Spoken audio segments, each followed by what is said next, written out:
오늘 주 앞에 나와 예배하시는 모든 분들, 영상을 통해 이 시간 주 앞에 나오신 분들, 하나님의 은혜와 평강이 충만하게 임하시기를 바랍니다.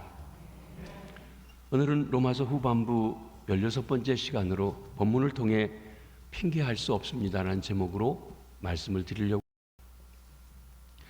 누구든지 주의 이름을 부르는 자는 구원을 받으리라.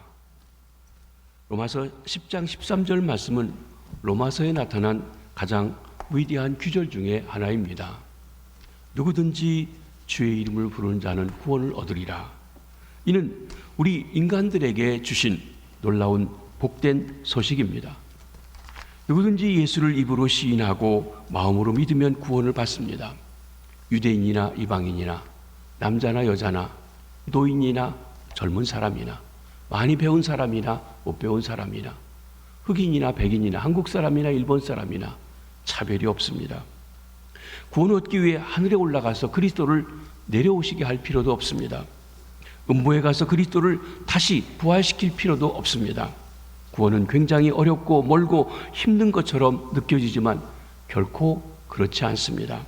하나님의 말씀인 성경을 보면 구원은 너무도 쉽고 분명합니다. 누구든지 예수 이름을 부르면, 주의 이름을 부르면 구원을 얻으리라. 아멘.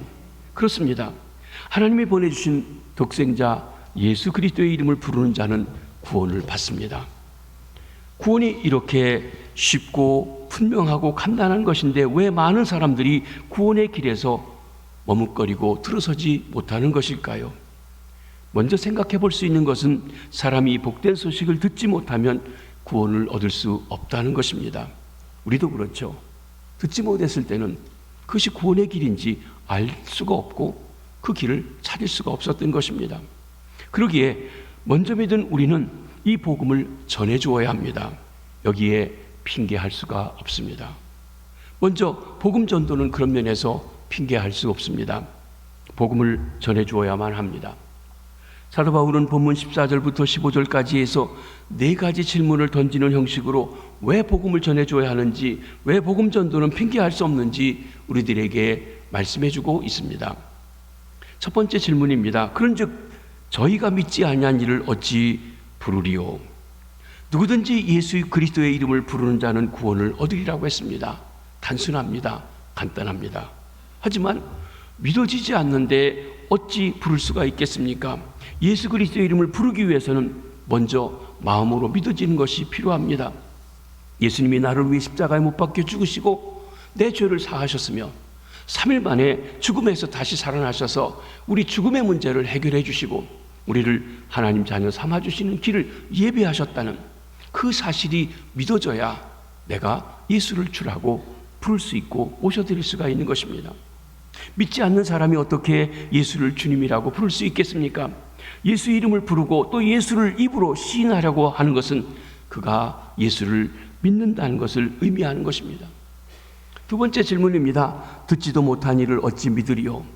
들어본 일도 없는데 어떻게 믿을 수 있겠냐는 뜻입니다. 우리 한국에 140년 전에 그때 복음에 대해서 한 번도 들어본 적이 없었습니다. 깜깜했습니다. 아무도 이 사실에 대해서 알지 못했었습니다. 들어보지 못했는데 어떻게 믿을 수 있냐는 것입니까? 그냥 하늘에서 뚝 계시가 내려와서 믿어지나요? 그렇지 않습니다. 예수가 나의 주 나의 하나님이라는 사실을 믿으려면 최소한 예수님에 대한 소식을 들어야 합니다. 소식을 들어야 믿을 수가 있고 믿어야 그 이름을 부를 수가 있는 것입니다. 세 번째 질문을 바울 사도가 합니다. 전파하는 이가 없이 어찌 들으리요? 여러분, 예수 그리스도의 말씀을 들으려면 말씀을 전해주는 사람이 있어야 됩니다.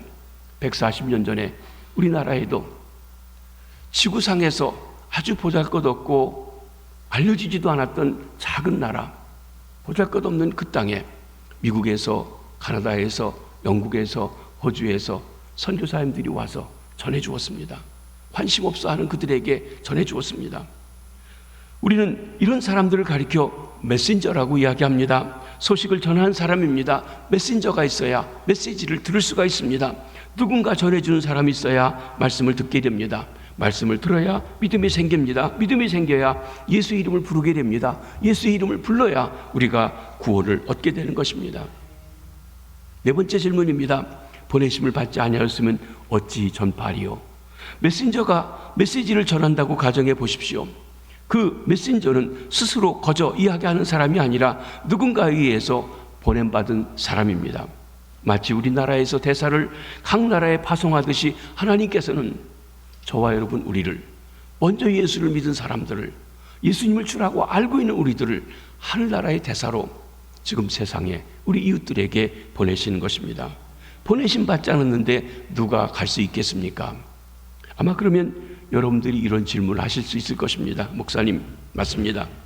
난 하나님의 보내심을 받지 않았기 때문에 갈 수가 없습니다. 목사님처럼 부름받은 사람, 우리 김현철 목사처럼 저 선교사라고 가라고 해서 보냄받은 사람이 가는 거고 우리는 그저 기도할 뿐이죠. 그렇게 생각할지 모릅니다. 이는 핑계입니다. 복음 전도는 핑계할 수 없습니다. 왜 그렇습니까? 우리 주님께서는 구원받은 사람에게는 누구에게나 모든 사람에게 다 복음 전도를 부탁하셨기 때문에 그렇습니다. 그 사실을 우리가 보도록 하겠습니다. 4개 복음서에서 다 찾아보겠습니다. 먼저 마태복음 28장 말씀입니다. 예수께서 나와 말씀하여 이르시되 말씀과 땅의 모든 권세를 내게 주셨으니 그러므로 너희는 가서 모든 민족을 제자로 삼아 아버지와 아들과 성령의 이름으로 세례를 베풀고 내가 너희에게 분부한 모든 것을 가르쳐 지키게 하라. 볼지어다 내가 세상 끝날까지 너희와 항상 함께 있으리라 하시니라. 마태가 우리에게 말씀해 주는 것은 우리가 예수를 믿는다는 것은 하늘과 땅의 모든 권세를 예수님이 가졌다는 것이에요. 큰 권세를 가지신 분, 능력의 주님, 왕이신 하나님, 그분을 우리가 믿는 것입니다. 그리고 사람들에게 당신이 당신의 인생의 주인이 아니라 하늘과 땅의 권세를 가진 그분이 당신의 인생의 주인이니 그분을 당신의 주인으로 모셔야 됩니다. 그리고 그의 말을 들으십시오. 그의 말을 복종해서 그 말씀대로 지켜 행하며 살아가십시오. 그렇게 서약하는 사람에게 세례를 베푸릅니다. 성부와 성자와 성령의 이름으로. 이렇게 복음 전하는 일을 할 때 땅끝까지 항상 함께 하시겠다고 약속하셨습니다. 우리는 앞에 얘기는 빼놓고 맨 마지막 말로 좋아합니다. 볼지어다 내가 세상 끝날까지 너희와 항상 함께 하시리라. 근데 이 말씀은 복음을 증거하는 사람들에게 허락해 주신 약속의 축복의 말씀인 것입니다. 마가복음을 한번 보시겠습니다. 16장입니다. 또 이르시되 너희는 온 천하에 다니며 만민에게 복음을 전파하라. 믿고 세례를 받는 사람은 구원을 얻을 것이요 믿지 않는 사람은 정죄를 받으리라. 여기 마가복음에서는 너희가 복음을 전하되 만민에게, 즉 모든 사람들에게 복음을 전하라고 했어요. 우리 한국 사람에게만 아니라 다른 민족에까지입니다. 그래서 우리가 다른 나라에도 선교사를 파송하고 보낸 이들을 기억하고 우리가 합니다. 그 복음을 전해 주었을 때 믿고 세례받는 사람, 그리스도 하나 된 것을 고백하고 그 주와 일치되는 세례를 받은 사람은 구원받을 것이다. 그러나 전해 주었는데도 믿지 않는 사람은 정죄를 받을 것이다 하셨습니다. 먼저 요한복음의 말씀을 보시도록 합니다. 예수께서 또 이르시되 너희에게 평강이 있을지어다. 아버지께서 나를 보내신 것 같이 나도 너희를 보내노라. 예수님께서 부활하신 후에 제자들에게 말씀하십니다. 너에게 평강이 있을지어다. 하나님께서 나를 보내서 너희들에게 구원의 역사를 가르쳐준 것처럼 너희들이 나를 통해서 십자가와 부활의 사건을 체험하고 알게 되었으니 이제 너희들이 가서 나의 증인이 되어달라고 보내신다고 말씀하셨습니다. 주님을 만난 사람, 주님을 믿게 된 사람은 누구나 주님을 통해서 보냄받게 된 것입니다.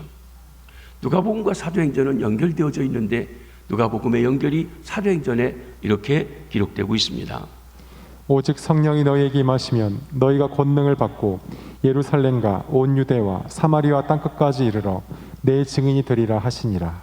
누가는 우리가 증인이 되는 삶이라고 전도하는 것을 말했습니다.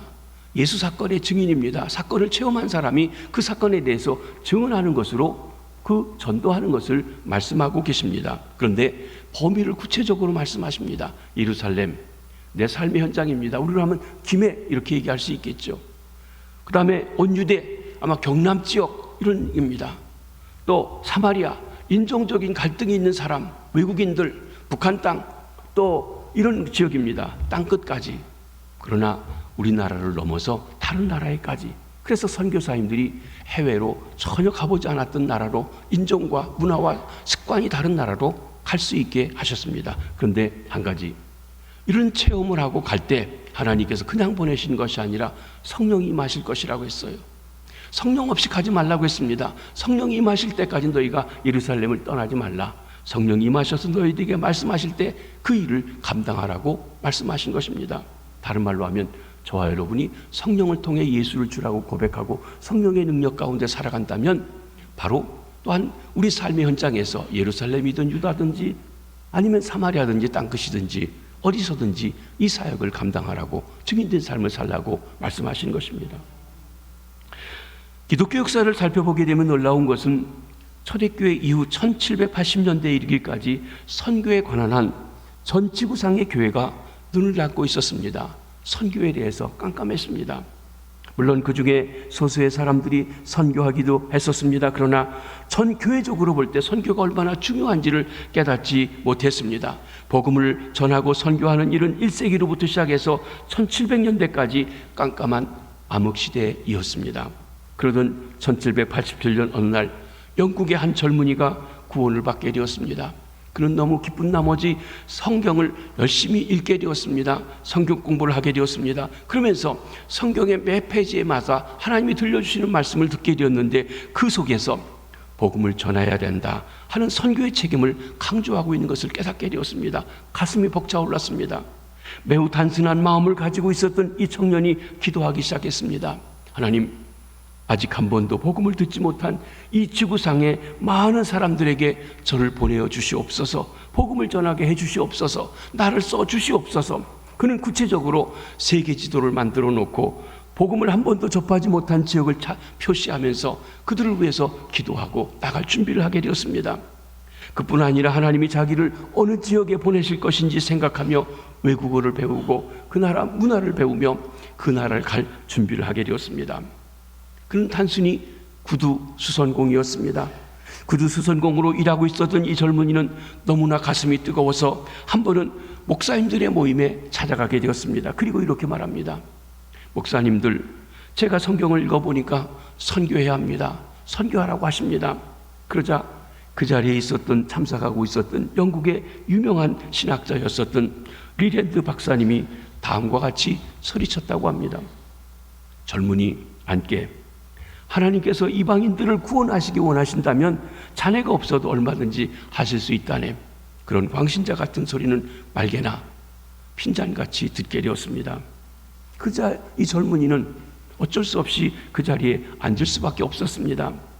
나중에 그의 전기를 보면 그는 당시 그 자리에 앉으면서 다음과 같이 고백했던 것입니다. 박사님, 맞습니다. 하나님은 당신이나 제가 없어도 복음을 이방인들에게 전할 수 있으십니다. 그러나 제가 믿기에는 하나님은 당신이나 저를 통해서 그 일을 하기 원하십니다. 사랑하는 성도 여러분, 하나님이 우리가 아니라도 얼마든지 땅끝까지 복음을 전하실 수 있으십니다. 그런데 우리에게 기회를 주시고 우리를 초대하고 계시다고 하는 말씀인 것입니다. 그리고 얼마 후에 이 청년은 그를 동조하는 소수의 사람들의 도움을 받아서 인도로 가는 배를 타게 되었습니다. 최초의 영국에서 인도에 선교하는 선교사가 되었습니다. 이 젊은이가 바로 현대 선교의 문을 연 유명한 윌리엄 캐리입니다. 이 사람을 우리 현대 선교에서 현대 선교의 아버지라고 그렇게 부르고 있는 윌리엄 캐리 이야기입니다. 그가 말합니다.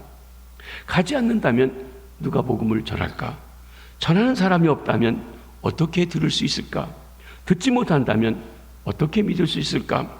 믿지 못한다면 어떻게 그 이름을 부를 수 있으며 구원받을 수 있을까? 오늘 본문에 있는 말씀을 그는 선교의 중요한 모토로 여기고 가서 전했던 것입니다. 이것은 멀리 있는 사람들에게 뿐만 아니라 우리 삶의 현장에서 만나는 복음이 없이, 주님이 없이 그저 그렇게 살아가고 있는 사람들에게 대한 책임도 포함되고 있다는 것입니다. 꼭 배 타고 어디 나가고 다른 나라에 가야만 하는 것이 아니라는 것입니다. 우리는 먼저 우리 이웃들이 가야 합니다. 우리 가정에서, 여러분 일하는 일터에서, 그리고 학교에서, 우리가 살고 있는 지역에서, 사회 속에서입니다. 다시 말하면 우리의 삶의 현장이 바로 보냄받은 선교사가 되어야 한다는 것입니다. 사랑하는 성도 여러분, 복음 전도는 핑계할 수 없습니다. 저와 여러분이 구원받았다면 복음을 전해주는 일을 핑계할 수 없다는 것입니다. 미국의 한 목사님의 간증을 읽을 기회가 있었습니다. 이분은 하루라도 복음 전하지 않으면 잠을 편히 주무시지 못한다고 고백하시는 복음 전도에 열정을 가지신 목사님이십니다. 어느 아침 그날도 다음과 같이 기도하며 식당에 갔습니다. 미국 사람들은 제가 한국에 와서 보니까 아침 식사할 때가 참 마땅치가 않아요. 해장국집이 없는 건 아닌데 아주 많지 않습니다. 근데 미국은 아침 식사가 굉장히 활발합니다. 그래서 교인들도 새벽기도 마치고 아침 식사하면서 상담도 하고 또 여러 가지 논의도 하고 기도받고 어떤 때는 거기서 일가기도 하는 그런 활발한데 그날 식당에 갔습니다. 기도하면서 갔습니다. 하나님, 오늘도 누군가를 만나 예수의 복음을 전할 수 있도록 도와주시옵소서. 저의 발걸음이 아름다운 발이 될 수 있도록 도와주시옵소서. 그런데 그날 아침에 식당에서 일하는 웨이트레스의 서비스가 너무나 엉망입니다. 여러분, 접시를 팽개치듯 던져놓고 가버리고 다시 찾아오지 않습니다.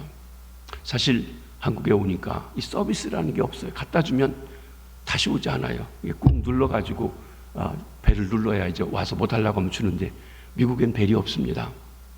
수시로 와서 뭐 필요하냐고 얘기하고 주고 갑니다. 들어가서 커피를 시키면 들어가서부터 나올 때까지 10장이든 20장이든 얼마든지 커피를 계속 갖다 주는데 달라고 부르지 않아도 늘 필요한 거 와서 물어봅니다. 그러니까 나갈 때 팁을 주고 나가는 것입니다. 그런데 접시를 팽개치고 가서 다시 돌아보지도 않는 거예요. 아침부터 너무 속상했습니다. 화가 났습니다. 팁을 안 주고 갈까 생각도 했습니다. 미국 사람들이 당신 서비스에 마음에 안 든다고 할 때 하는 것이 1전짜리를 놓고 갑니다. 페니를 우리로 하면 뭐 10원짜리 하나 놓고 나가는 것 같이 합니다. 아니면 안 주든지 말이죠. 근데 안 주기보다는 10원짜리를 놓고 갑니다. 그러면 당신 서비스가 틀렸다, 마음에 안 든다 이런 표현이기도 합니다. 그러면은 그 웨이트레스에게는 상당히 기분 나쁜 일이고 자존심 상한 일인지요. 그런데 그러려고 생각을 했는데 마음속에 이런 성령의 음성을 듣게 되었습니다. 혹시 그 자매가 무슨 일이 있는지, 불쌍한 자매가 아닌지 어찌 알겠느냐. 거꾸로 팁을 좀 풍성하게 주고 가거라 하고 하는 음성을 듣게 되었습니다. 그게 성령님께 순종하면서 그는 10불짜리를 팁에 놓았습니다. 10불.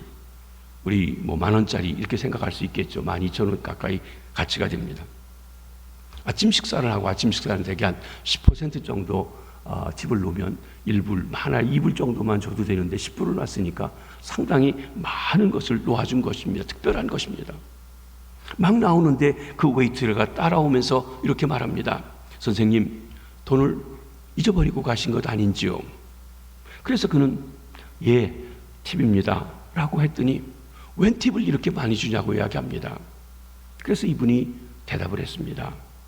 자매님, 오늘 아침 자매님의 마음이 왠지 너무 무거운 것 같아. 자매님의 마음을 좀 유쾌하게 만들고 싶어서 팁을 좀 넉넉하게 놓아드렸습니다. 그러자 이 자매가 선체로 고개를 떨구며 이렇게 고백하더라는 것입니다. 선생님, 미안합니다. 제가 선생님에게 좋은 태도를 갖지 못했지요. 사실 어제 저녁에 제가 이혼당했습니다. 그래서 이 목사님은 그 자리에서 다시 앉아 그 자매에게 복음을 전했습니다. 위로해 주었습니다. 그날 아침 그 자매는 예수님을 영접하고 그 자매를 목사님은 예수님 앞에 인도할 수 있었습니다. 매우 평범한 일상생활에서 예수님을 증거하고 전도하고 증인된 삶입니다. 사랑하는 성도 여러분, 우리가 때를 얻든지 못 얻든지 이 복음의 소식, 구원의 소식을 전하기를 힘써야 합니다. 그러니까 어떤 일을 할 때 일하기에 바쁘다는 것 아니라 이 일을 통해서 누구를 만나고 하나님 이 일을 통해서 어떻게 하나님께서 역사하실지 기대하면서 때를 얻든지 못 얻든지 전도할 마음의 자세를 가지고 살아가라고 하시는 것입니다. 복음 전도는 핑계할 수가 없습니다. 그건 두 번째로 구원받지 못함도 핑계할 수 없습니다. 특별히 오늘 본문에서 사도 바울은 하나님의 백성, 선택받은 백성 이스라엘이 구원받지 못하는 것은 핑계할 수 없음을 지적하고 있습니다. 여기서 이스라엘은 오늘날 우리로 이야기한다면 몇 대째 예수 믿고 있는 사람, 대대로 예수 믿고 있는 사람, 몇십 년 예수 믿고 있는 사람, 그 사람이 예수 믿는다고 하는 사람들에 대해서 말해주고 있는 것입니다. 한국에도 지금 5대째, 6대째 예수 믿는 사람들이 있다는 말씀들을 듣습니다. 140여 년 되면서 말이죠. 우리 교회도 3대, 4대째 믿고 계신 분들이 계신 것을 압니다. 그들은 말씀을 들어보았습니다. 이스라엘이 구원받지 못한 것은 그들이 그 말씀을 한 번도 들어본 적이 없어서일까요? 아닙니다. 그들은 핑계할 수 없습니다. 하나님께서는 구약시대부터 이스라엘 백성들에게, 선민들에게 들을 수 있도록 복음을 전하는 종들을 많이 보내주셨습니다. 오히려 시편 19편 4절 말씀처럼 그의 소리가 온 땅에 통하고 그의 말씀이 세상 끝까지 이르렀도다 하신 것처럼 하나님의 말씀이 온 땅에 퍼져나가게 하셨던 것입니다. 하나님께서 많은 종들을 보내셨습니다. 복음을 전하게 하셨습니다. 그 소리가 온 땅 천지에 가득한데 어떻게 하나님의 백성 이스라엘이 못 들었다고 핑계할 수 있겠느냐 하는 것이에요. 몇 대째 예수를 믿고 있는 가정에 태어났는데 어떻게 복음을 못 들어봤다고 할 수 있겠냐 하는 것입니다. 몇십 년째 교회를 다니고 있는데 어떻게 복음을 못 들어봤다고 이야기할 수 있겠느냐고 한 말씀인 것입니다. 사실 우리가 잘 아는 바와 같이 이스라엘 사람만큼 예수 그리스도에 대해서 자주 듣고 많이 볼 수 있는 기회를 가졌던 백성이 이 세상에는 없습니다. 예수님이 바로 유대인으로 오셨어요. 그들과 함께 사셨어요. 유대 땅에서 33년 동안 활동하셨습니다. 이렇게 볼 때 이스라엘 백성이 듣지 못해 구원받지 못했다고 하는 것 도무지 앞뒤가 맞지 않는 말이라는 것입니다. 핑계할 수 없습니다. 그들이 그러면 말씀을 이해하지 못했은 것일까요?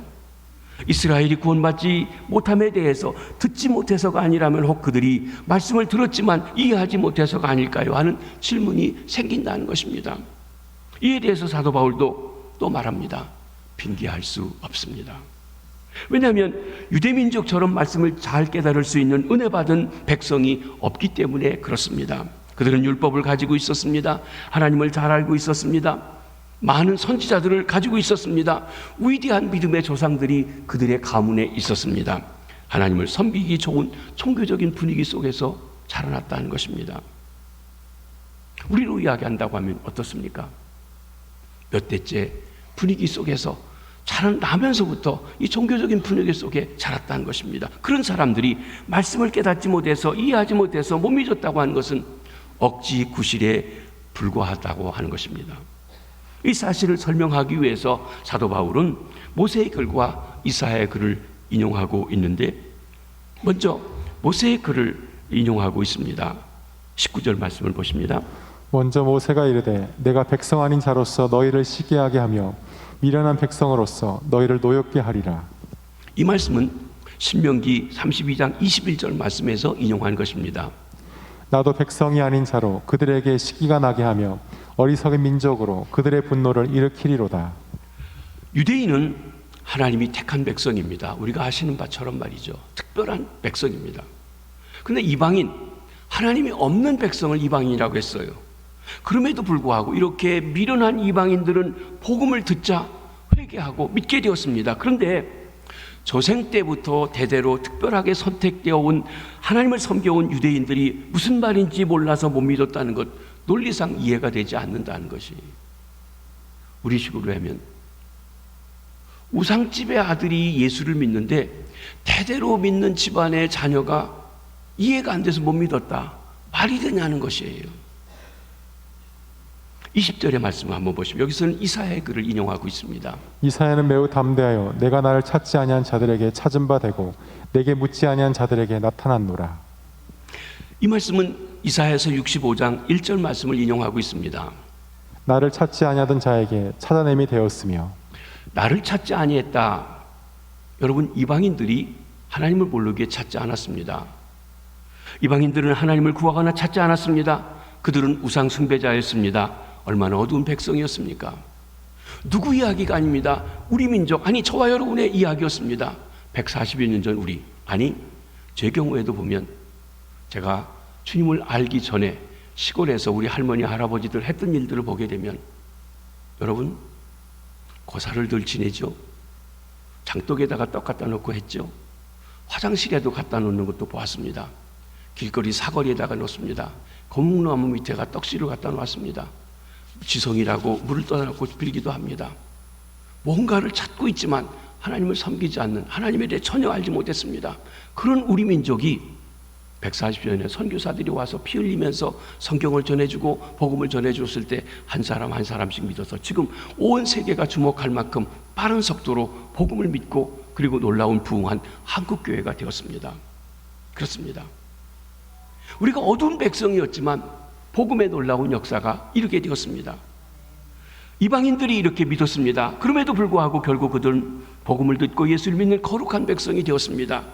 유대인들은 이방인들을 가리켜 지옥의 땔감이라고 했습니다. 그런 이방인들이 복음을 깨달았는데 유대인들이 깨닫지 못하는 건 말이 되냐는 것입니다. 핑계할 수 없다는 것입니다. 아까 유대인들을 몇 대째 믿는 가정에 태어났다고 그렇게 얘기했습니다. 그렇다고 하면 금방 우상 섬기던 사람도 복음을 듣고 믿고 깨닫는데 복음의 분위기 속에서, 교회 분위기 속에서 있던 가정이 믿지 못한다, 이해 못해서 그랬다, 이게 말이 되냐는 것입니다. 핑계할 수 없다는 것입니다. 그러면 왜 이런 특별한 선민인 이스라엘이 구원받지 못했느냐? 왜 몇 대째 믿고 있는 가정에 있는 자손들이 예수 믿지 못하고 있느냐? 무엇 때문이냐는 것입니다. 한마디로 불순종 때문이라고 이야기하십니다. 21절에 보면 이스라엘에 대하여 이르되 순종하지 아니하고 거슬러 말하는 백성이라고 얘기했습니다. 거슬러 말한다, 순종하지 않는다. 이스라엘이 결코 듣지 못해서 몰라서 메시아를 거부한 것이 아닙니다. 이스라엘은 메시아에 대한 이야기를 들었습니다. 메시아에 대해서 알고 있었습니다. 메시아가 언제 어디서 태어날지 알았습니다. 메시아가 처녀에게 잉태될 것도 알았습니다. 여인의 후손으로 올 것을 알았습니다. 탄생하는 장소 유대 땅 베들레헴에서 탄생할 것도 알았습니다. 하지만 이스라엘은 교만했습니다. 완고했습니다. 그렇기 때문에 메시아가 막상 왔는데 자기 안에 뭔가가 가득 차 있어서 메시아를 알아볼 수 있는 눈이 없었습니다. 참 선지자들이 왔는데 선지자들을 알아볼 수 있는 눈이 없었습니다. 여러분에게 이런 말씀을 드리고 싶습니다. 여러분들도 설교 말씀을 듣고 있는데 성경 공부도 하는데 어느 순간 신앙이 고장이 날 수 있습니다. 답답하고 기쁨이 없습니다. 예수 믿는 게 습관이 되어버렸습니다. 무기력해졌습니다. 그리고 자꾸 나도 모르게 짜증이 나고 죄를 짓습니다. 몰라서 죄를 짓는 것이 아니라 알면서도, 자꾸 나쁜 습관인 줄 알면서도 거기에 빠져 죄를 짓습니다. 하나님보다도 세상 재미가 더 좋습니다. 예배보다도 세상 재미가 훨씬 좋습니다.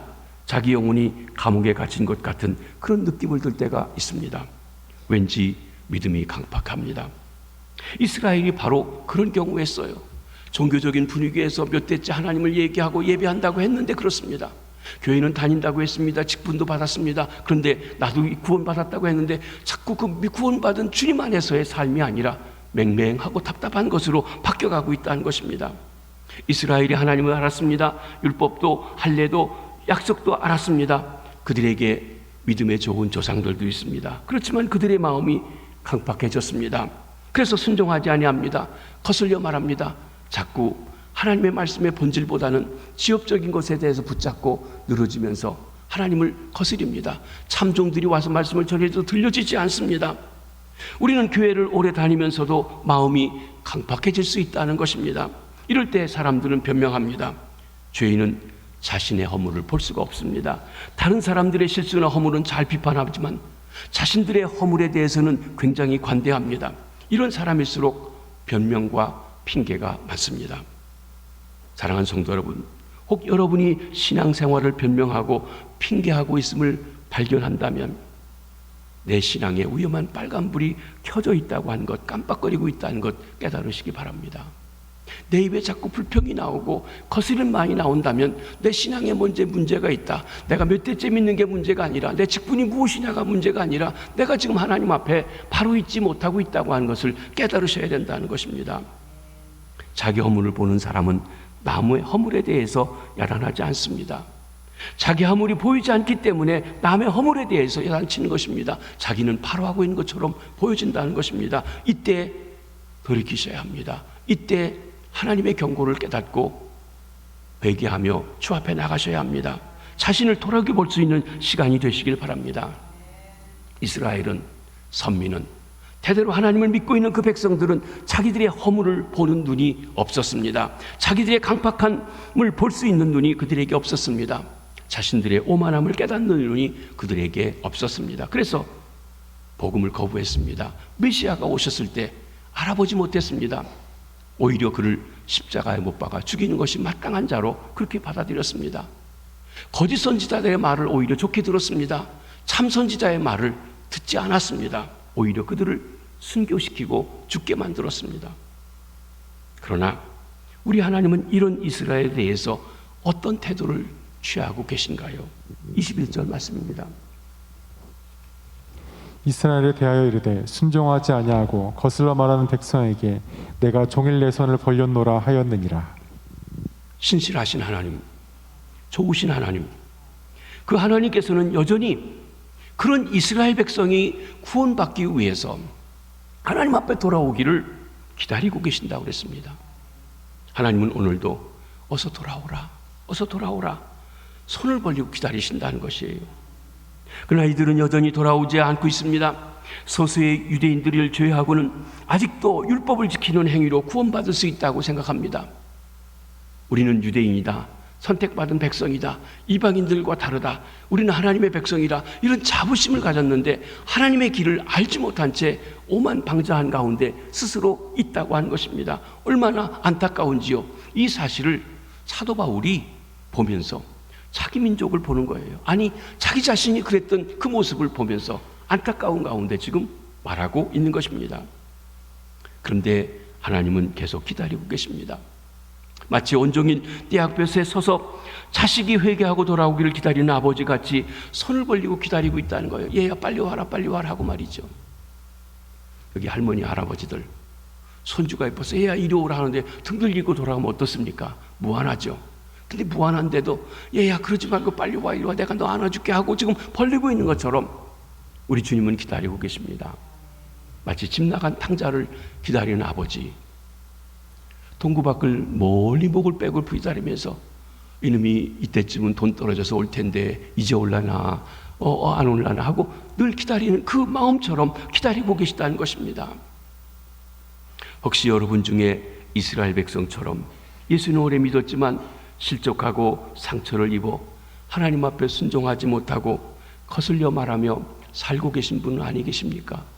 그래서 예수 믿는 것이 힘들고 짜증스럽고 기쁨을 잃어버리고 천국의 평안을 잃어버린 채 계시지 않습니까? 온종일 손을 벌리고 기다리시는 하나님을 떠올리시기를 바랍니다. 그분 앞에 다시 나오시기를 바랍니다. 남의 허물을 보지 마시고 자기 허물을 보시길 바랍니다. 남의 실수를 보지 말고 자기 실수를 보시기 바랍니다. 그때 손을 벌리고 기다리고 계시는 우리 주님의 손길이 보이실 줄 믿습니다. 말씀을 정리합니다. 먼저 믿은 성도 여러분, 우리는 누군가가 나에게 복음을 전해줘서 예수를 알게 되었습니다. 우리가 그 소식을 듣고 예수를 믿게 되었다면 우리는 우리 하나님으로부터 내 옆에 함께 있는 그 누군가에게 복음을 전해주도록 하는 위탁을 받았습니다. 복음 전도의 책임이 있습니다. 여기에 아무도 핑계할 수가 없습니다. 복음이 무엇입니까? 누구든지 주의 이름을 부르는 자는 구원을 얻으리라. 이 소식이 곧 복음이에요. 예수 믿으면 구원받는다는 거예요. 얼마나 간단한 것입니까? 그러면 예수님이 누구냐고 하면 예수님이 누군지를 얘기해 주시면 되는 거죠. 여러분, 예수 믿으면 구원받습니다. 얼마나 간단한 거예요. 단순한 복음입니까? 이 소식을 전해주는 것입니다. 우리가 복음 전하는데 핑계할 수가 없습니다. 이 자리에 계신 분 중에 복음은 들었지만 구원받지 못하신 분이 혹 있으십니까? 예수 믿으시기 바랍니다. 여러분이 나한테 복음을 전해주지 않아서 그랬다, 그렇게 핑계할 수 없습니다. 혹 여러분이 무슨 이유든지 강팍한 마음으로 순종하지 않고 거슬려 말하는 백성 중에 있다면 여러분이 편안하지 못하고 껄끄러운 그 마음을 하나님 앞에 내려놓게 되시기 바랍니다. 회개하시기 바랍니다. 그리고 두 팔을 벌려 당신이 하나님 앞에 돌아오기 원하시는, 기다리시는 주님 앞에 나오십시오. 이제 구원받지 못하면 핑계할 수가 없습니다. 신실하신 하나님, 좋으신 하나님, 독생자를 보내서 우리를 사랑하신 하나님, 그 하나님께서는 한 영혼이라도 더 주 앞에 오기를, 우리가 바로 서서 나가기를 기다리고 계십니다. 주님은 지금도 두 팔을 벌려 저와 여러분을 품으시기 위해서 합니다. 얘야, 내가 너를 안고 싶다. 등 돌리고 가지 말고 빨리 내 앞에 오란다 하고 부르십니다. 그 주님 앞에 나오시는 주의 백성들 되시길 주의 이름으로 축복합니다. 기도하겠습니다. 하나님 아버지, 우리들에게 복음을 전해주셔서 하나님이 창조주요 구원주를 알게 하시고, 하나님이 독생자를 보내서 우리 주를 대속하심도 듣게 해주시고, 죽음에서 부활하셔서 영원히 살 길도 예비하신 그 사실을 알고 믿게 해주셔서 감사합니다. 주의 이름을 불러 구원받고 하나님의 자녀가 되고 의롭다함을 받고 천국의 소망을 갖고 주의 다스림 속에 살게 하시니 감사합니다. 이 복된 소식, 주의 이름을 부르는 자는 구원을 얻는다는 이 소식, 이것을 듣지 못해 믿지 못해 구원받지 못하는 우리 가족, 우리 이웃, 우리 친척, 하나님 우리 동료, 이 나라 이 민족, 하나님 우리 옆에 와 있는 이방인들 증거해주고 전해줄 수 있는 저희들 되게 도와주시옵소서. 핑계할 수 없다고 했습니다. 때를 얻든지 못 얻든지 복음 증거를 위해서 살아가는 저희들 될 수 있도록 도와주시옵소서. 하나님, 우리가 먼저 믿어 한때는 기쁨으로 즐거움으로 주님을 섬겼는데 오래 믿다가 나도 모르는 사이에 무엇인가에 아버지 하나님이여 이렇게 상처가 되었는지, 우리 자신들이 하나님 거스리고 평안이 없고 하나님이여 남에게 비판하는 눈을 가졌지만 내 자신을 보지 못하고 있는 그런 믿음이 있습니까? 주님, 주의 보혈로 씻어주시고 성령으로 기름 부어주시고 온전히 새롭게 회복해주시고 하나님 앞에 천국의 기쁨을 가지고 주님을 섬기는 진정 주님을 믿는 주의 백성들 될 수 있도록 도와주시옵소서. 내가 몇 년째 믿고 있느냐가 아니라, 내 직분이 무엇이냐가 아니라, 내가 내 삶의 진정 주님이 나의 주님이신 것을 믿고 고백하고 살 수 있게 도와주시옵소서. 복음을 들어도, 교계 소식을 들어도 삐뚤어진 이야기, 부정부패에 대한 이야기, 누구의 실수의 이야기만 좋아하고 그런 것만 통해서 하나님의 비판의 눈만 가진 하나님 거스리는 마음도 하나님 앞에 바로 하나님의 말씀을 듣고 나갈 수 있는 그런 은혜를 베풀어 주시옵소서. 하나님의 말씀이 들려지고 믿어지는 성령의 기름 부으심이 같이 하여 주시옵소서. 주님이 우리를 다스려 주시옵소서. 우리 가정을 다스려 주시옵소서. 우리 사업을 다스려 주시옵소서. 우리 민족을 다스려 주시옵소서. 하늘과 땅을 다스려 주시옵소서. 그 주님의 복된 소식을 가지고 살아가는 저희 모두 되게 해 주시옵소서. 예수님 이름으로 기도하옵나이다. 아멘.